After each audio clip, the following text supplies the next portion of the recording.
Un été de coupe, le podcast estival éphémère du Football Club raconte les coupes de cet été. Aujourd'hui, la Coupe d'Afrique des Nations dans les yeux de son malheureux finaliste, le Sénégal. J'ai invité à parler du Sénégal et de cette CAN un journaliste, Salah Eddy. Comment ça marche, Salah? Ça va et toi? Je vais très bien. Moi, je suis content de parler du Sénégal. On est un peu triste. Je On suis un est, peu triste pour le Sénégal. on est Mais, triste, mais bon, faut passer à autre chose. C'est le football, hein, c'est la réalité du football. On suit depuis assez longtemps le football pour savoir exactement. Pour passer à autre chose. Et oui, exactement. Et puis bon, le football, par définition, ça rend plus souvent triste que si c'était un peu. Ouais, c'est vrai. Parce que ton équipe, par définition, elle perd, bah oui, beaucoup plus souvent qu'elle ne gagne. Eh bien, pour retrouver, on va parler de la passion du football au Sénégal. Est-ce que tu peux nous parler de la passion du football au Sénégal? Bah, le public sénégalais, les Sénégalais sont des grands amoureux de football, même si ces dernières années, allez, après l'épopée de 2002, on va dire, il y a eu allez, deux, 3 ans où c'était vraiment le football, même si la lutte, la lambe, comme on dit localement, Oui, a, la lutte traditionnelle, ouais. a pris énormément de place, où les lutteurs sont des véritables vedettes au Sénégal. Et il y a eu un petit peu le retour de cet amour des Sénégalais, même s'il n'avait jamais disparu. Mais cet amour des Sénégalais avec le football, il est revenu un peu avec la qualification en Coupe du Monde. 16 ans après, comme je dis, la population sénégalaise est relativement jeune, donc il y en a beaucoup qui n'ont pas connu forcément l'épopée de 2002 avec cette victoire face à l'équipe de France et ce quart de finale. Et bah, là, cet amour est revenu au fur et à mesure des rencontres de cette Coupe d'Afrique des Nations. Même si tout le monde, comme les spécialistes, les Sénégalais aussi, voyaient le Sénégal comme un des favoris. Mais bon, on se dit toujours qu'il nous manquait quelque chose et qu'on était souvent déçus lors des dernières sorties en compétition des Sénégalais. Mais là, il y a quand même eu, on peut dire, un retour de l'amour des Sénégalais vers le football au premier plan, où absolument tout le monde était derrière l'équipe. Il y a eu les vendeurs de maillots ont sûrement fait le chiffre d'affaires de ces 20 dernières années. Il y avait il y a des drapeaux qui ont été vendus. C'était vraiment partout, c'était très euphorique. Tout le monde était vraiment pareil que de ça, jeunes, vieux, femmes, hommes. Absolument tout le monde parlait de ça et ne parlait que de ça. Donc peut-être c'est le moment pour les Sénégalais d'essayer de repasser devant la lutte, qui a pris beaucoup d'énergie au Sénégalais ces dernières années, mais ouais, on peut dire qu'il y a quand même une forte passion des Sénégalais avec le football. Ouais. La lutte traditionnelle, c'est aussi un superbe sport. Enfin, moi, j'ai vu des reportages. Et c'est vrai que c'est un truc. N'hésitez pas à aller sur YouTube ou aller sur d'autres plateformes pour voir des reportages sur la lutte Ouais. sénégalaise. C'est absolument magnifique. Et la lutte, d'ailleurs, il me semble que le partage aussi les stades avec le football. Alors, quand on va voir un match de football, est-ce qu'on arrive en avance et qu'est-ce qu'on y mange? Quand c'est Comment est-ce que le stade fonctionne? quand c'est la sélection nationale, déjà par rapport au stade et par rapport à la lutte pour faire la connexion, il y a des gros problèmes au Sénégal parce que les stades de lutte sont utilisés pour les matchs de championnat. Moi, j'ai eu l'occasion de suivre la Ligue 1 sénégalaise il y a quelques années. C'était en 2011, si ma mémoire est bonne, et il y avait ce gros problème en parlant avec les journalistes, c'est que les stades de lutte sont utilisés pour les matchs de championnat. Et il faut comprendre que dans les combats de lutte, c'est très folklorique autour de la préparation des combattants. On verse du lait, on verse du sable, et donc l'état de pelouse est catastrophique du coup, et ça n'aide pas à produire forcément du bon football. Et je pense que le développement du football sénégalais à l'échelle locale surtout, passe par des stades qui sont exclusivement utilisés pour le football. Et par rapport à l'ambiance, on vient en général quand la sélection nationale joue, on vient très tôt parce que les stades se remplissent très très très très vite. Les places sont pas très chères, j'ai plus les chiffres en tête, mais les places sont pas très chères. Et on y va dans une ambiance assez festive. En général, il y a les joueurs qui vont un peu par fan club des joueurs, par rapport aux villes et aux villages d'où viennent les joueurs. Donc il y a une vraie ambiance avec beaucoup de banderoles par rapport au village des joueurs notamment. Il y a des fans clubs, Oh, comme ils c'est le vrai. disent, assez partout. Et on mange, en général, il y a des glaces. Il y a des femmes en général, des jeunes femmes qui vendent des glaces, du jus de bissap, c'est des fleurs d'hibiscus notamment, avec du jus de bouille aussi, qui est vendu. C'est des des petits desserts glacés. On vend des canettes, on vend des boissons et on mange beaucoup de cacahuètes, des noix de cajou. Donc voilà, c'est un peu ça. Il n'y a pas de sandwich merguez ou en tout cas pas récemment quand j'ai été au Ouais. Sénégal. Voilà. Voilà, c'est plus un petit apéritif et quand on a sa place, on bouge pas de sa place quand on rentre au stade en général et les stades se remplissent. Parce qu'on est bien content d'avoir sa place. Exactement, exactement. D'accord. Donc on boit des sodas, on mange des glaces, c'est magnifique. Les démonstrations d'humeur. Alors évidemment, quand on gagne, eh bien, on saute, on crie, on pleure. Mais si le match n'est pas, quelles sont les démonstrations classiques? Voilà. Y a pas de, on hue pas comme spécialement ici on fait où il y a des grosses broncas. Ouais. C'est plutôt des démonstrations. Bah, c'est des insultes chacun dans son coin, énervé. Et il y a beaucoup de communication. Je trouve même plus qu'en France dans les stades où les gens entre eux ils se parlent. Mais qu'est-ce qu'il a fait? Ou ça insulte un petit peu les joueurs. Un petit peu les joueurs, mais il n'y a pas forcément de grosses broncas, ou j'ai pas de mémoire j'ai pas de souvenir en tout cas d'avoir entendu de grosses broncas dans un stade. On n'est pas content et on rentre un peu énervé en faisant attention de ne pas tomber Voilà. ou de se faire voler son téléphone dans le passage. Mais en général, moi, j'ai pas souvenir d'énormes broncas dans un stade. Et quand ça marque, forcément, c'est explosé en D'accord. joie. C'est Et plutôt ça individuel en fait. Chacun. Okay. Donc chacun insulte par exemple le joueur ou le critique. C'est pas un mouvement collectif non, il y aura comme pas ça de, oui, il y aura pas parfois en Europe ou voilà où où on crie le nom d'un joueur et on on va insulte crier démission. Non, non, c'est de souvenir. Après, peut-être que ça a changé. Mais moi, de Non, souvenir, mais c'est dans ton les stades, expérience. c'était pas. Non, j'ai jamais vu de choses C'est comme moins ça. Non. ça. D'accord. Parfait. On va arriver à la CAN. Donc la CAN au Sénégal. Quels espoirs au début de la compétition de la fédération, de l'entraîneur et du peuple? Bah, encore une fois, il y a d'un côté où sur le papier tout le monde, et c'est pas que les Sénégalais se disent bah le Sénégal fait partie des favoris, mais il y a toujours les Sénégalais qui sont toujours un peu plus sceptiques. Moi, à chaque fois qu'on me demandait, je disais oui sur le papier oui, mais on a vu ce qu'on a vu lors des dernières compétitions. Et le Sénégal n'assume pas son statut de favori, mais il y avait quand même au niveau de la fédération une certaine confiance par rapport vis-à-vis de la sélection. Aliou Cissé a prolongé son contrat quelques mois avant la Coupe d'Afrique des Nations, c'était en février, avec la Fédération sénégalaise de football. Il y a eu un désaccord notamment entre le président de la Fédération sénégalaise et le ministre des Sports, parce que le ministre des Sports voulait quand même des petits résultats, des petites garanties avant de le prolonger, parce que si le Sénégal par exemple était éliminé en premier tour, comment on fait pour se débarrasser d'un entraîneur qu'on a déjà prolongé. Mais il y a quand même eu cette année, j'ai l'impression, du côté même du discours de l'entraîneur et des joueurs, on se cachait un petit peu moins. Parce qu'on se disait, oui, on sait qu'on est favori, maintenant il faut le démontrer sur le terrain. Alors que d'habitude, c'était, oh, non, il y a d'autres équipes, non, on n'est pas forcément favori. Mais cette année, j'ai l'impression qu'ils ont plus assumé que d'habitude leur statut de favori. Les Sénégalais regardaient un petit peu, je pense, du coin de l'œil, un petit peu cette sélection, en disant que le Sénégal, moi j'ai discuté avec un rédacteur en chef d'un grand quotidien sénégalais qui disait, on regarde les Sénégalais, mais il y a des favoris historiques à la CAN, forcément, qui font que le Sénégal fait partie peut-être des outsiders, plus que des favoris. D'accord. Est-ce que le bon parcours à la Coupe du Monde a renforcé un certain nombre de convictions et de confiance, ou finalement on considère que la Coupe du Monde et la CAN, c'est deux compétitions qui sont très différentes et que les bons résultats dans une compétition ne signifient pas forcément des bons résultats dans l'autre? Ça, c'est des choses qu'on a beaucoup vues d'ailleurs dans l'histoire. Je sais pas si le Sénégal a réalisé un beau parcours en Coupe du Monde finalement, puisqu'on sort à cause des cartons jaunes. Mais quand on regarde les matchs, notamment le match contre le Japon, il y a beaucoup de regrets. Mais on sait que c'était une Vous n'êtes ossature vraiment de pas travail passé. ensemble. Oui, pas passé loin pour des cartons jaunes. Et c'est toujours pareil. Hein. Si tu arrives à passer le premier, si tu arrives à passer la phase des poules, après c'est une autre compétition et on aurait pu, espérer que le Sénégal aille plus loin. C'est vrai que c'était quand même très frustrant cette histoire de carton jaune. Bien sûr, hyper frustrant. Mais encore une fois, quand on regarde le contenu des matchs, contre le Japon, on se tire une balle dans le pied et on gère mal le match. Et contre la Colombie, pareil, on fait pas ce qu'il faut. Mais il y avait quand même le côté où finalement cette génération est la même depuis pas mal d'années. à l'UFC là depuis 2015.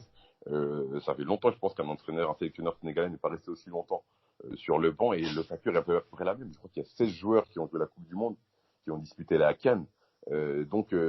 Forcément, on se dit, ce groupe commence à se connaître. Ils ont connu des échecs, ils ont connu des désillusions. Être éliminé au tir au but en 2017 face au Cameroun, c'était très dur pour beaucoup de joueurs. Et justement, on se dit, ils vont peut-être retenir les leçons de ces échecs passés. Et c'est pour ça qu'il y a peut-être un peu plus de confiance, et peut-être qu'ils assumaient un peu plus leur statut de favori par rapport au fait que cette génération se connaissait plutôt bien depuis des années. Parfait, on va rentrer dans la compétition. Donc le premier tour, 3 matchs, la Tanzanie, Kenya et l'Algérie. Je ne les ai pas donné dans le bon ordre, c'est pas grave. Donc la Tanzanie, le Kenya, le Sénégal obtient des bons résultats, il gagne assez facilement, au moins sur le score. Comment toi tu as analysé ces deux matchs? Mais il y a quand même, je trouve, sur des équipes supposées faibles, des interrogations. Ouais. Des interrogations sur quand l'attaquant ne marque pas, forcément on se pose des questions. Quand il a des occasions, on se pose des questions. Et après, toujours, on se dit, mais sur une équipe plus forte, on a l'impression que ça va être compliqué. Et ça s'est confirmé le 27 juin face à l'Algérie, lors du match de poule, où avoir la possession, c'est bien beau, mais on a l'impression quand même que l'équipe manquait, pas de leader sur le terrain, mais ça se regardait un petit peu. Ça se regardait, oui, mais en mode on n'a pas la solution, on n'a pas les clés. Face à une équipe qui est bien regroupée et qui tactiquement maîtrise tout, c'est-à-dire des joueurs qui font le repli défensif, des joueurs qui sont bien placés, des stars, c'est le cas avec l'Algérie notamment, qui font les efforts et qui se sacrifient pour le collectif. Nous, il y avait quand même beaucoup d'incertitudes dans ces rencontres entre guillemets face à ces petites équipes. On se disait face à une équipe un peu plus relevée, ça peut être compliqué, tout simplement. C'est ça un peu mon ressenti après les 3 premiers matchs. Mais après, on voyait que la compétition était ouverte, mais il y avait quand même cette petite incertitude par rapport à si on tombe sur une équipe, si le Sénégal par exemple, on va pas faire des si, était tombé dans l'autre partie du tableau où il y avait la Côte d'Ivoire, le Mali, l'Égypte, la partie de tableau où c'était vraiment très très relevé, ça aurait été plus compliqué d'arriver en finale, forcément. Clairement, parce qu'en effet, la partie tableau, elle est assez favorable. Le premier match, c'est l'Ouganda, avec l'élimination directe. Le match contre l'Ouganda, c'est une victoire 1-0. Quel est ton ressenti par rapport à ce match et qu'est-ce qu'il ouvrait pour toi? Alucissé disait avant le match, ça sera un vrai match à l'africaine. Et l'Ouganda est une vraie équipe africaine. Et le Sénégal, à chaque fois qu'ils ont joué contre l'Ouganda, je crois avant cette CAN-là, ils avaient joué 2 fois ou 3 fois face à l'Ouganda. Ça a toujours été des matchs serrés. Et l'Ouganda, c'est vraiment l'équipe typiquement africaine. Je sais pas si on peut dire ça aujourd'hui, vu que ça a beaucoup évolué, mais il y a beaucoup d'impact physique. Ça tricote pas. Ça peut jouer long devant, mais il y avait un gros impact physique. Et c'était ça un peu le défi du Sénégal. Est-ce qu'ils allaient répondre à ce genre de défi? Et ils ont réussi finalement. Ils ont réussi finalement à prendre la mesure de l'Ouganda, à ne pas craquer, mentalement, et tenir le choc physiquement face à cette belle équipe. Ils ont été un peu piqués par le sélectionneur ougandais avant le match. Bon, il a un peu déformé ce qu'il a dit, mais en gros, il disait que le Sénégal n'avait pas forcément de mental. Il n'a pas vraiment dit comme ça, mais les Sénégalais l'ont compris comme ça. Donc, à l'UCC, il l'a trop mal pris en conférence de presse, et je pense que ça a été peut-être une petite motivation supplémentaire pour les Lions de la Teranga. Mais en tout cas, ils ont répondu aux défis physiques. C'était ça un petit peu la crainte, parce que dans une CAN, on joue tout type d'équipe, des équipes qui sont un peu plus techniques, et Ouganda, c'était vraiment l'impact physique avant tout. Et les Sénégalais ont pu répondre, parce qu'il y a quand même de grands gabarits dans l'équipe sénégalaise, et ils ont su être patients, finalement, peut-être maîtrisés. C'est peut-être un des matchs les plus maîtrisés par les Sénégalais, finalement, face à l'Ouganda. D'accord. Le match suivant, c'était le Bénin. Alors, quelle analyse est-ce que tu fais de Bénin? Aussi une victoire 1-0. Oui, un score étriqué contre le Bénin. Il y a eu c'est le football, et quand on se dit sur un malentendu, tout est possible. Et même si le Sénégal avait la possession à gérer, pas maîtriser, à plus gérer ce match-là, on sentait quand même les Sénégalais en panne d'inspiration des fois. Donc on a la balle, mais on sait pas trop quoi en faire. Et il y a eu cette frayeur du gardien juste avant le but de Gana Gueye, du gardien sénégalais, qui a fait peur à beaucoup de monde. Et on s'est dit que les Béninois, sur quelques coups, c'était pas mal et pas loin du but. Et on sait très bien qu'à partir du moment où le Bénin marquait un but, ça allait être très compliqué pour les Sénégalais de revenir. Je pense que le fait que les Béninois aient joué une prolongation, une séance de tir au but en huitième face au Maroc, ça a joué un petit peu. Ça a joué. Après, le Sénégal a eu, après son but, a eu un peu plus d'opportunités, un peu plus d'espace forcément. Mais ça a été quand même un match pas maîtrisé par les Sénégalais, même si la victoire est là au bout. Mais après, encore une fois, c'est la manière. Je pense que même après ce match-là, moi j'ai parlé avec quelques amis, on se disait bon, la manière, on va faire sans, on va faire sans. Maintenant, on espère sur un malentendu, on est sur une partie de tableau où il y a possibilité de passer sur un malentendu. On espère arriver en finale, et parce qu'il y a des équipes qui sont supposées être moins fortes que nous. Mais je pense que c'est un peu ce match-là où on a tous fait le deuil de la manière finalement. Et finalement, on est habitué, on voit le Sénégal joue comme il joue depuis des années. On s'attendait pas à voir des miracles, et on voit que ça s'est confirmé sur les matchs d'après. Ouais. Le match d'après, justement, c'est la Tunisie. La Tunisie aussi, qui avait aussi renoncé à la manière depuis un moment. Euh, et, et là, contre la Tunisie, il y a encore un match difficile et encore un match où finalement, on voit peu les leaders, on voit peu les joueurs qu'on attend vraiment, et on s'inquiète tout en se disant, jusqu'ici tout va bien. C'est aussi un peu ton analyse ou pas du tout? Bah oui, même si bon, moi je trouve franchement Sadio Mané, qui est quand même de manière générale, je trouve trop et même injustement critiqué au Sénégal. Ouais. C'est vraiment le Sénégalais qui a tiré son épingle du jeu, et on attend que s'il se passait quelque chose, ça pouvait passer que par lui. Parce que Mbaye Niang a été très décevant, sans faire le C'est bilan ça. de la Coupe du Monde des maintenant, a été très décevant sur les matchs d'avant. Ismaïla Sarr ou Keita Baldé ont aussi été décevants. Crépin Diatta était par intermittence bon. Mais donc c'est pas suffisant pour une compétition comme ça. Mais contre la Non. Tunisie, il y avait, je pense, les Tunisiens ont joué une prolongation, le match, pas le match d'avant, mais Précédent. avant, face aux Mm. Ghanéens, une Avant, séance ouais. de tir au but. Donc je pense qu'il y avait quand même quelques problèmes physiques pour les Tunisiens, mais ils ont montré des belles choses. Et sur les occasions franches, Mm. quand on regarde le match, la Tunisie Ouais. a vraiment les moyens de gagner ce match-là. Et quand ce penalty qui est très mal tiré par le Tunisien, je pense que si la Tunisie marque ce but-là, c'est terminé. Il restait, je crois, Mm.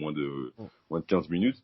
Mais donc, encore une fois, c'est pas maîtrisé. Et là, c'est sur un but contre ce camp du défenseur central tunisien qui nous aide à passer. Mais encore une fois, on se dit que on se retrouve là sans avoir montré forcément de belles choses, sans avoir montré dans la Mm. manière quoi que ce soit. Mais bon, on est en finale, et je pense que ça a quand même été des bons moments. Moi, j'ai des souvenirs. Moi, j'ai suivi les matchs dans une fan zone à Paris. J'ai des souvenirs de Sénégalais qui ont couru presque jusqu'à Barbès pour fêter cette victoire-là. C'est des bons moments, des bons souvenirs. Mais encore une fois, on oublie la manière pour cette demi-finale aussi. Ouais. On arrive à la finale contre l'Algérie. L'Algérie qui a quand même plus montré pendant tout le parcours. Et on se demande qu'est-ce qui va se passer. Voilà, moi, j'étais très interrogatif. Et, le match commence Voilà. il y a un but de casquette. Voilà, avec cette espèce de ballon qui part dans les ballons contrés, et qui va prendre un temps infini pour faire une espèce de d'arc de cercle et retomber dans le but sénégalais. Et là, moi, j'ai pris ça comme un coup du sort, en fait. J'ai vraiment eu l'impression que le match avait décidé de son vainqueur et que ça sera vraiment difficile pour les Sénégalais. Comment est-ce que toi tu as vu ça?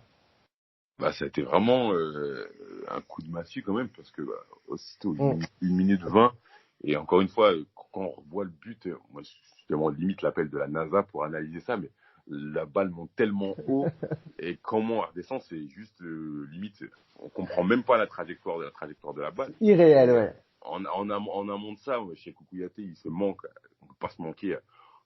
Et Mm. on voit clairement, c'est que Bounedjah était dans sa finale, déjà, que les Sénégalais, ils n'avaient pas commencé leur finale. C'est ça. Le match ils n'avaient pas encore commencé. Ils étaient encore dans Mm. l'euphorie. Ils ont eu, très bizarre, pas bizarrement, mais ils ont tous eu des discours hyper confiants. Jamais, ouais, même à l'UCC, en conférence de presse, très, très souriant. Plus souriant que d'habitude. Ouais, bon, on a l'impression, ouais, on va gagner, on va le faire, on va ramener la coupe à Dakar. Tous les joueurs étaient très, très confiants. Mais moi, avant la finale, l'Algérie, franchement, a fait la meilleure impression, a donné la meilleure impression sur toute la compétition. Et dans tout type de match, dans des matchs un peu bourbiers face au Nigeria, il a s'en sortir grâce à un coup franc de Riyad Mahrez. Il y a eu des matchs plus compliqués face à la Côte d'Ivoire où ça s'est joué un peu sur l'impact physique, mais ils ont tenu ce choc physique face aux Ivoiriens. Ils sont passés par les tirs au but, donc ils ont passé par beaucoup de choses, les Algériens, de cette compétition, mais ils ont montré quand même de belles choses et quand même une maîtrise tactique qu'on n'a pas eu chez beaucoup d'équipes. Mais sur le match, encore une fois, sur une finale, tout est possible et voilà, tout était possible, tout était ouvert. Et ce but, dès le début du match, franchement, c'était un gros coup de massue. Et après, surtout, c'est tout ce qui s'est passé après. C'est que Mm. les Sénégalais, leur plan de jeu, c'était Cheikhou Kouyaté qui joue long ou Salif Sané qui joue long. Encore une fois, j'ai posé la question sur Twitter il y a quelques jours. J'ai dit, mais où était le milieu de terrain sénégalais? Mais j'ai lancé la vie de recherche parce que je me demande encore une fois comment c'est possible que Cheikhou Kouyaté, ok, il joue une fois long, deux fois long, mais au bout d'un moment, il passe sa première mi-temps à jouer long. Et qu'on sent que, au niveau de l'impact physique, on arrive à gagner les duels face aux Algériens. Mais comment c'est possible que le Sénégal ne pose pas plus le jeu et qu'on attende encore une fois que Sadio Mané fasse la différence individuellement, que Mbaye est incapable de faire une remise ou de faire un contrôle dans le bon sens. Et plus le temps passe et plus on se dit, ça va être très très compliqué pour les Sénégalais. Encore une fois, dans ce genre de match, une finale, c'est assez fermé. Alice le disait avant le match, elle joue sur des micro-détails. Et ça s'est joué sur cette frappe contrée. Encore une fois, ouais, un défenseur il est censé ramener l'attaquant plutôt vers la touche. Et Salif Sané, dans son déplacement, je pense qu'il ne fait pas le déplacement qu'il faut. Et même l'intensité, ça veut dire que c'est le début du match. Encore une fois, je me répète, les Sénégalais, Mm. ils sont pas encore rentrés dans le match là, mais ils contrent du tibia. Et Mm. ma grosse inquiétude après la demi-finale, c'était que Kalidou Koulibaly n'est pas là. Et Kalidou Koulibaly, il y a des années-lumière de ses remplaçants en sélection.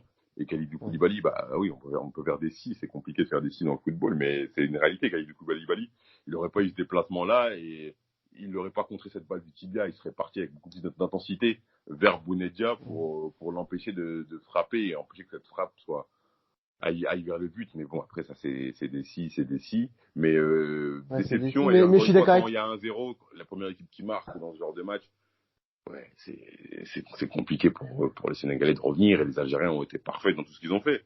Mais moi, je pense que cette finale, c'est un peu le Sénégal, c'est qui est limité tactiquement. Moi, c'est un peu ça mon regret, c'est que quand on se tourne sur le banc de touche, la Licité, je pense que c'était à court de solutions pour trouver. Non, il y avait des solutions justement, mais je pense qu'il y a quand même une certaine limite tactique. Le Sénégal joue pareil depuis des années et quand on a un événement contre le cours du jeu ou pas, on est incapable de réagir. Et Kalidou Koulibaly, je disais, au-delà de l'aspect, c'est un des meilleurs défenseurs du monde, c'est un des leaders de cette équipe. Et cette équipe, ils passaient leur temps à s'engueuler entre eux, à se regarder les uns vers les autres. Et il n'y avait pas de leader, même si j'ai beaucoup Kouyaté à le brassard, il n'y avait pas de vrai, véritable leader, je pense, pour aider cette équipe à aller dans le bon sens, je pense. Ouais, j'ai la même analyse que toi en fait. L'absence de Kailou, elle était vraiment vraiment importante parce qu'il est un super joueur et je crois qu'il a aussi une grosse expérience. Et puis à la fois, il aurait permis à cette équipe de rentrer dans le match. Il aurait fait un match supérieur, voilà, à son remplaçant évidemment. Mais je pense qu'il aurait aussi été, voilà, de donner une espèce de confiance à ce bloc défensif. Et son absence, elle a été en effet.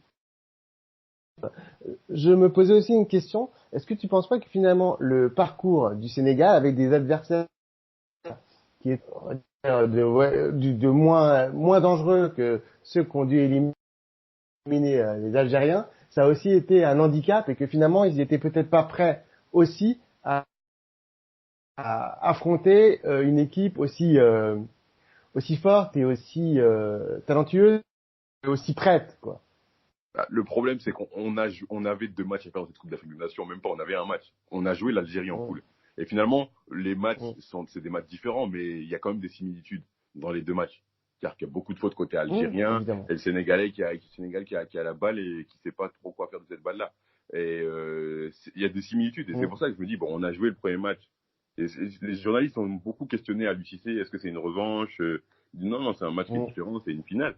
Mais je pense que, oui, Kalidou Koulibaly, son absence était vraiment préjudiciable, parce que même tactiquement, c'est que des fois, lui, oui, il sort balle au pied, ce qu'il est incapable de faire chez Kouyaté. Et ce qui est dramatique pour les Sénégalais, c'est que les Algériens ne faisaient même pas de pressing. Il n'y avait même pas de pressing, ils étaient repliés défensivement. Et chez Kouyaté, il n'y avait pas un Algérien qui était à 1 mètre ou 2 mètres de lui quand il jouait long. Je ne m'acharne pas sur Cheikhou Kouyaté. Mais c'est quand même que les Algériens ont joué dans un bloc plutôt bas. Ils ont maîtrisé tactiquement ce qu'ils faisaient parfaitement. Et pour notre aspect du match, c'est que Ben Sebaini, il ne doit pas terminer le match. C'est que Ismaïla Assar, deuxième mi-temps, il rentre, il se dit, mais il va avoir un carton jaune, un deuxième carton jaune, il ne va pas finir le match. Et finalement, bizarrement, on n'a pas joué sur son côté, on n'a plus joué sur le côté gauche, du côté de Sabali et de Sadio Mané, alors que, oui, je pense qu'il faut savoir appuyer là où ça fait mal dans ce genre de rencontre. Et les Sénégalais, ils sont mesurés face à une équipe algérienne lors du match de poule du 27 juin. Ils auraient pu se dire, ok, on sait ce que c'est, on va pas être surpris. Mais le deuxième match, il y a eu des similitudes au niveau des erreurs, au niveau de la gestion du match, quand il y a des Sénégalais assez nerveux qui sont tombés un peu dans la provocation des Algériens. Et c'est dommage finalement, parce qu'on aurait pu, entre guillemets, gagner cette Coupe d'Afrique des Nations en sortant un gros match.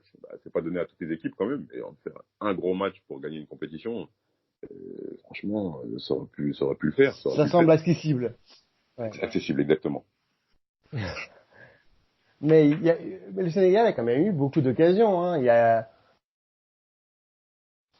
Et là aussi, on peut se demander, pourquoi ils n'ont pas réussi, à faire un geste un peu plus précis, parce que même si l'Algérie était très très bien regroupée, même si elle était très organisée, qu'elle a montré beaucoup de cœur, elle a pas mal tremblé. Oui, elle a tremblé, parce qu'ils ont vraiment laissé. On va arriver un petit peu à. Ouais, ils ont laissé la possession aux Sénégalais, en sachant que les Sénégalais, finalement, oui, après je pense que Aliou Cissé a fait l'erreur de maintenir Mbaye Niang en pensant que oui, il allait peut-être nous faire une Giroud et qu'il allait peut-être marquer un doublé en finale ou quoi que ce soit, mais à partir du moment où il est dans ce profil-là, moi je pense dans le contenu de ces matchs, ça n'allait pas. Il fallait pour moi qu'il soit bon dans le contenu. Et j'aurais même peut-être aimé voir un Sadio Mané en faux numéro 9, et voir pourquoi pas un Keita Baldé, Ismaïla Sarr. Même dans les changements, je trouve qu'il n'a pas été très inspiré à l'UCC sur cette finale.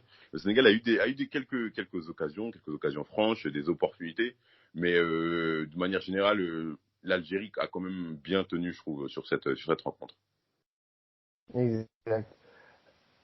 Pour conclure donc sur la compétition, quels sont les joueurs qui t'ont plu, quels sont les joueurs qui t'ont quels sont les joueurs que tu as envie de revoir parce qu'ils t'ont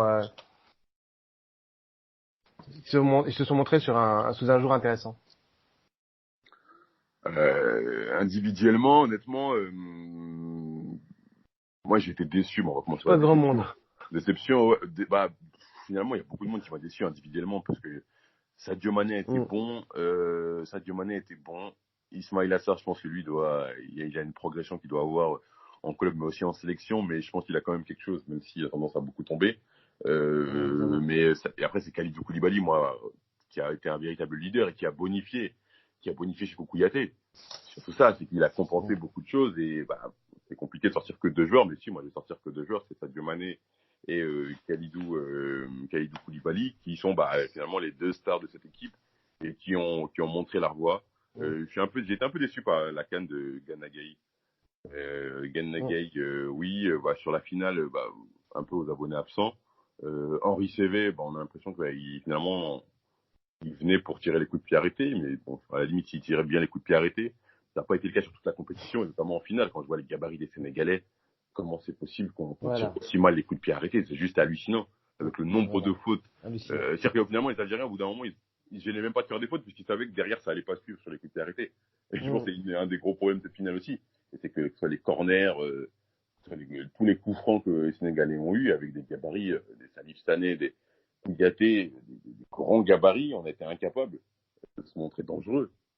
sur toute la compétition. Et c'est quand même problématique. On a l'impression que l'équipe ne s'entraîne pas au coup de pied arrêté. Qu'est-ce qui se passe? C'est assez problématique. Crépin Diatta, il a été bon, mais sur la finale, il a manqué de QI football. Et sur une ou deux rencontres, j'ai trouvé assez ouais, pas malin dans ses déplacements. Ouais, finalement, moi, je ressors deux joueurs. Je ressors Sadio Mané et Kalidou Koulibaly. Et dans les déceptions, il y a beaucoup de joueurs, il y a beaucoup de joueurs, finalement, presque tout le reste de l'équipe. Sabali a été pas mal, même si, ouais, sur un côté gauche, c'est pas systématiquement, il se remettait sur son pied droit.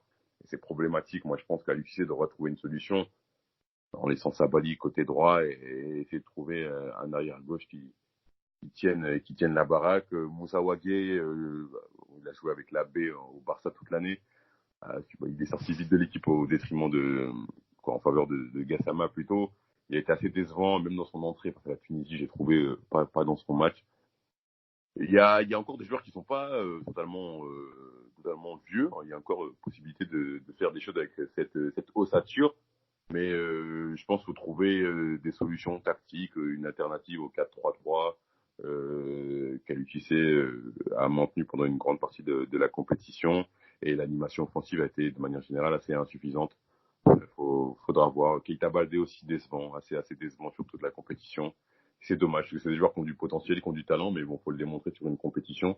Et là, c'était un petit peu, on espère que Sadio Mané fasse quelque chose. Et ça n'a pas suivi devant. C'est un peu les regrets qu'on a à l'issue de la compétition. Exact. C'est vrai que Sadio Mané, il est sorti d'une saison longue et harassante, et c'est vrai qu'on aurait aussi voulu le voir un peu plus. On aurait sans doute eu un autre Sadio Mané. T'as parlé tactique, justement. Est-ce qu'il faut remettre en cause Aliou Cissé? Est-ce qu'il a encore un avenir dans cette sélection? Quel est ton avis là-dessus? Je pense que pour être assez, il a prolongé, lui et Augustin Senghor, Mm. de la Fédération sénégalaise de football. Il y a limite presque, j'ai l'impression, un pacte entre eux qui pourrait ressembler au pacte Le Graët Deschamps. Ça veut dire, Mm. oui, non, je pense qu'il va rester à la tête du Sénégal. Même s'il y en a qui parlent Mais il faut qu'il de fasse sa R4. révolution Oui, mais je le vois pas capable. culturelle. Je le vois pas capable de faire sa révolution. Ça veut dire que je pense qu'il va continuer avec le même groupe. Et tactiquement, oui, peut-être je remets un petit peu en cause les qualités de l'entraîneur, mais oui, je trouve qu'il est limité tactiquement. Et je pense qu'un entraîneur, il fait depuis 2015 quand même qu'il est en sélection. Mm. Je pense que pas qu'il est au maximum de ce qu'il est arrivé, mais je suis pas loin de le penser.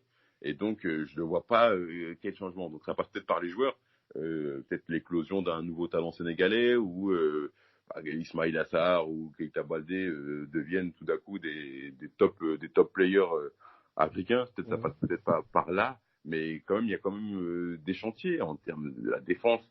La défense pour le Sénégal, parce que quand on voit que finalement derrière Kalidou Koulibaly, Salif Sané ou Kouyaté sont à des années-lumière. Kouyaté, il joue au milieu de terrain en club en plus, donc c'est pas son poste de prédilection. Il était là un petit peu, ouais, parce que il était respecté, c'était l'ancien capitaine. D'ailleurs, il a repris son brassard lors de la compétition. Et donc, je pense qu'il a beaucoup de chantiers, les latéraux. Gassama, même s'il a fait, allez, une canne, allez, plutôt bonne moyenne, on va dire ça comme ça. Moi, Gassama, c'est pas suffisant pour être titulaire au Sénégal. Le côté Sabali, encore une fois, à gauche, il y a un ami à moi qui faisait la réflexion, on dit que Sadio Mané devait peut-être jouer avec un gaucher plutôt qu'un mec qui se remet sur son pied droit Mm. systématiquement. Même si Sabali a fait une canne pas mal, peut-être que il y avait pas de vraie relation entre les deux finalement, et peut-être ça joue par le fait que Mm. Sabali est un droitier, exclusivement droitier. Il y a des droitiers qui arrivent quand même à avoir une petite patte gauche, et Sabali, c'était pas son cas lors de la compétition. Mais à l'utilité, moi, je pense qu'il est là pour encore un moment. Les CAN, en Afrique, on a entre guillemets la chance que les compétitions s'enchaînent, hein, tous les 2 ans, c'est assez rapide. Il y a des objectifs, c'est la qualification pour la CAN en 2021 et la qualification pour la Coupe du Monde au Qatar. Donc, il a son crédit quand même d'avoir ramené le Sénégal en Coupe du Monde. 16 ans Mm. après, il a le crédit d'avoir ramené le Sénégal en finale de Coupe d'Afrique des Nations 17 ans après. Maintenant, Mm. faut voir comment il peut se remettre en cause. Mais il y a Hamdi Faye, les nostalgiques du football auxerrois notamment, qui a été très critique envers Yann Cissé, qui disait que il est là depuis 2015 et finalement dans le contenu c'est pas ça. Et quand on voit ce que Jamel Belmadi a fait en 10 mois avec En l'Algérie, 10 mois, ouais. forcément on se pose des ça. questions. Et la sélection algérienne, c'est vraiment une sélection c'est pas forcément des joueurs qui sont tous titulaires en club. Il arrive à donner ce sens du sacrifice à des joueurs comme Marel ou Fegouli qui se sont sacrifiés pour le collectif et qui ont fait tous les efforts. Et il y a des joueurs des fois qui va chercher. Oui, il a créé vraiment un vrai groupe. Et est-ce que au lieu d'aller prendre tous les Sénégalais qui sont plus ou moins titulaires dans leur club en Europe, parce que finalement lui son travail il se fait essentiellement en Europe parce qu'il y avait aucun Sénégalais qui jouait dans le championnat sénégalais. Je crois même en Afrique. Je crois qu'il doit y avoir une seule personne. Je suis même pas sûr. Je crois même pas. Est-ce qu'il ne devrait pas faire un travail plus de fonder une équipe, fonder un groupe cohérent avec une identité de jeu? Là, il a l'occasion de le faire lors des qualifications pour la CAN 2021. Il a du temps, pas énormément, mais il a encore du temps et je pense que il ira au bout de son contrat au moins jusqu'en 2021 à l'UJC. Exact. Les Sénégalais sont revenus. Alors comment est-ce qu'on peut qualifier leur retour? Il est assez triomphal. Triomphal. Alors, honnêtement, on fait le parallèle entre les deux images. On ne sait pas qui a gagné entre l'Algérie et le Sénégal. Après, bon, entre guillemets, moi, je peux comprendre les jeunes Sénégalais qui n'ont pas connu de victoire ou d'épopée comme celle de 2002, notamment en Coupe du Monde et même en finale de la Coupe d'Afrique des Nations. Donc, que la population sorte pour aller célébrer les finalistes, oui. Mais après, je trouve quand même qu'il y a eu dans l'attitude, je pense des fois on peut montrer un peu plus de recul quand on est joueur et ne pas oublier qu'on a perdu une finale, qu'on a un palmarès qui est encore vierge. Mais j'ai vu, même si on va pas reprocher aux joueurs de sourire, j'ai vu quand même de larges sourires qui m'ont un petit peu interrogé sur l'état d'esprit. Et finalement c'est ça, c'est l'état d'esprit des Sénégalais. On est content. J'ai appris qu'ils avaient eu un passeport diplomatique qui réclamait depuis quelques années, notamment par le président qui leur a offert donc leur passeport diplomatique. On a l'impression finalement qu'ils avaient gagné. Et est-ce que ces célébrations, si le Sénégal se retrouve encore une fois en finale de compétition, ils vont pas se souvenir qu'ils ont été célébrés comme des héros en 2019 alors qu'ils ont perdu une finale et que oui, ils n'allaient pas être accueillis. Ils auraient pu ou peut-être même dû gagner, ouais. Oui, et c'est ça, je pense que les joueurs et même les sélectionneurs, j'espère que ils vont se parler entre eux sur ces réactions face aux célébrations, que chacun retourne dans son village et soit célébré par son village, oui. Mais là, on a un peu vu des célébrations, on a l'impression que qu'est-ce qu'ils auraient pu faire de plus, honnêtement, s'ils avaient gagné? C'est la question. Les supporters ont couru, il faut savoir que entre l'aéroport de Yoff et le palais présidentiel, il y a presque 3 heures. Ils ont été célébrés dans ce bus, donc ça fait beaucoup pour des joueurs qui ont perdu une finale de cette manière. Et d'abord, on espère qu'il y aura une remise en cause en effet qui va se prendre et voir une belle équipe du Sénégal à la CAN et dans les prochaines compétitions. Mais je te remercie vraiment Sam pour tes lumières, c'était passionnant. Merci à toi. Un joli voyage. C'était sympa de revenir sur au Sénégal. compétition. Tant mieux. Merci beaucoup. Parfait. Merci à toi. Merci. Ton commercial. Donc permets-toi, donc c'est Salah, S-A-L-H. S, c'est bien ça? Oui, Salah, S-A-L-H, S-H-O-U sur Twitter, ouais, Salah Chou, c'est bien ça. Twitter, exactement. Yes. Salah Chou, bien voilà. Je te remercie encore et puis à bientôt. Merci à toi et bonne continuation et ce fut un plaisir et vive le football. Merci. Vive le football.